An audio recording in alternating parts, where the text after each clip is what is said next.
Radio صدائے حریت جموں و کشمیر آپ سے مخاطب ہے محمد طارق اپڈیٹس کے ساتھ۔ بھارتی سیاستدان اور اداکار شتروگھن سنہا نے صدر پاکستان ڈاکٹر عارف علوی سے ملاقات کی ہے۔ صدر پاکستان نے اس موقع پر بھارتی فوج کی جانب سے مقبوضہ جموں و کشمیر میں انسانی حقوق کی سنگین خلاف ورزیوں پر تشویش کا اظہار کیا ہے۔ انہوں نے بھارتی اقلیتوں بالخصوص مسلمانوں پر مظالم کو اجاگر کیا جن کے ساتھ متنازع شہریت ترمیمی بل کے تحت امتیازی سلوک کیا جا رہا ہے۔ انہوں نے وزیر اعظم پاکستان عمران خان کی امن کوششوں کو بھی اجاگر کیا جو بدقسمتی سے مودی حکومت نے ضائع کی۔ مقبوضہ کشمیر میں ایک عدالت نے طفیل متو قتل کیس کی سماعت 11 اپریل تک ملتوی کر دی ہے۔ 12ویں جماعت کے طالب علم طفیل متو کو 11 جون 2010 کو سری نگر میں اس وقت بھارتی فوجیوں نے شہید کیا تھا جب وہ ٹیوشن سے گھر واپس جا رہے تھے۔ پاکستانی شہر لاہور ادبی میلے میں علمی، ادبی اور سیاسی سرگرمیاں گزشتہ روز بھی جاری رہیں۔ مقبوضہ کشمیر کی صورتحال اور ہم دیکھیں گے کہ موضوعات پر مختلف سیشن ہوئے۔ مقبوضہ کشمیر میں بھارتی مظالم کے عنوان سے سیشن میں مقبوضہ کشمیر کی خاتون صحافی ڈاکٹر نتاشا کول نے خطاب کیا۔ ڈاکٹر نتاشا کول کا کہنا تھا کہ مقبوضہ کشمیر میں نئے مسائل سے پیدا ہونے والی رائے عامہ کو مد نظر رکھنا ضروری ہے۔ کئی مضبوط لوگ بھی اقتدار میں آ کر مسئلے کشمیر حل نہیں کر پائے۔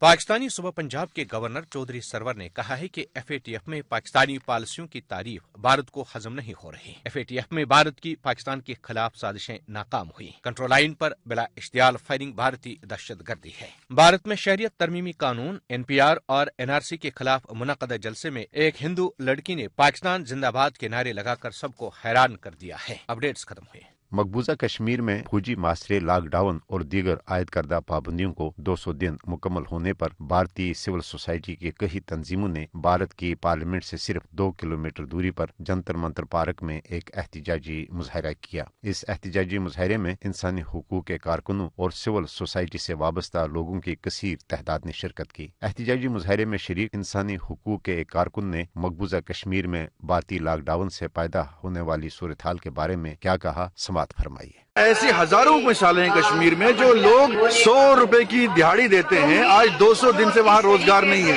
اور کون کمپنسیشن دے گا؟ کروڑوں کا نقصان ہوا ہے۔ اور سوشل میڈیا پہ آپ نے روک لگا دی۔ اب آپ 4G اور 5G کی بات کرتے ہیں، کشمیر میں جو 2G اور 2G میں جو بھی یوز کرتا ہے اس پہ بھی آپ نے FIR لگا دی۔ آپ ہٹلر کی تاناشاہی چلا رہے ہیں کشمیر میں۔ یہ کون سی ڈیموکریسی ہے؟ یہ ڈیموکریسی پہ بہت بڑا دبا ہے۔ ہم پولیٹیکل لیڈرز کی بھی بات کر رہے ہیں لیکن کشمیری یواؤں کی بھی بات کر رہے ہیں جو کئی جیلوں میں ہیں، اور ان کو بے قصور لڑکوں کو، چاہے وہ 7 سال کی عمر کے ہوں، 8 سال کے جویلائن ہیں، بچے ہیں، 200 دن ان کو کرفیو میں رکھیں گے۔ سوشل میڈیا سے بھی آپ نے بین کر دیا ان کو، تو وہ کیا کرے گا؟